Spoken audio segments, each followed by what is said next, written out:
اور اپنی جوانی کے دنوں میں اپنے خالق کو یاد کر، جبکہ برے دن ہنوز نہیں آئے اور وہ برس نزدیک نہیں ہوئے جن میں تو کہے گا کہ ان سب سے مجھے کچھ خوشی نہیں، جبکہ ہنوز سورج اور روشنی اور چاند اور ستارے تاریک نہیں ہوئے اور بادل بارش کے بعد پھر جمع نہیں ہوئے۔ جس روز گھر کے نگہبان تھر تھرانے لگے اور زوراور لوگ کبڑے ہو جائیں اور پیسنے والیاں رک جائیں، اس لیے کہ وہ تھوڑی سی ہیں، اور وہ جو کھڑکیوں سے جھانکتی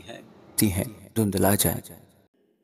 اور گلی کے کیواڑے بند ہو جائیں جب چکی کی آواز دھیمی ہو جائے اور انسان چڑیا کی آواز سے چونک اٹھے اور نغمہ کی سب بیٹیاں ضعیف ہو جائیں، ہاں جب وہ چڑھائی سے بھی ڈر جائے اور دہشت راہ میں ہو اور بادام کے پھول نکلیں اور ٹڈی ایک بوجھ معلوم ہو اور خواہش مٹ جائے، کیونکہ انسان اپنے ابدی مکان میں چلا جائے گا اور ماتم کرنے والے گلی گلی پھریں گے۔ بیشتر اس سے کہ چاندی کی ڈوری کھولی جائے اور سونے کی کٹوری توڑی جائے اور گھڑا چشمہ پر پھوڑا جائے، ہوش کا چرخ ٹوٹ جائے اور خاک سے خاک جا ملے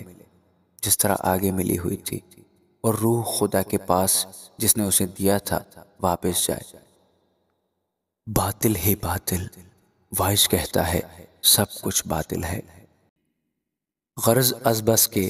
وائس دانش مند تھا، اس نے لوگوں کو تعلیم دی، ہاں اس نے بخوبی غور کیا اور خوب تجویز کی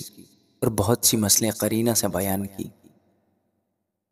وائس دل آویز باتوں کی تلاش میں رہا، ان سچی باتوں کی جو راستی سے لکھی گئی۔ دانش مند کی باتیں پینوں کی مانند ہیں اور ان کھونٹیوں کی مانند جو صاحبان مجلس نے لگائی ہوں اور جو ایک ہی چرواہے کی طرف سے ملی ہوں۔ سو اب ہے میرے بیٹے، ان سے نصیحت پذیر ہو۔ بہت کتابیں بنانے کی انتہا نہیں ہے اور بہت پڑھنا جسم کو تھکاتا ہے۔ اب سب کچھ سنایا گیا، حاصل کلام یہ ہے خدا سے ڈر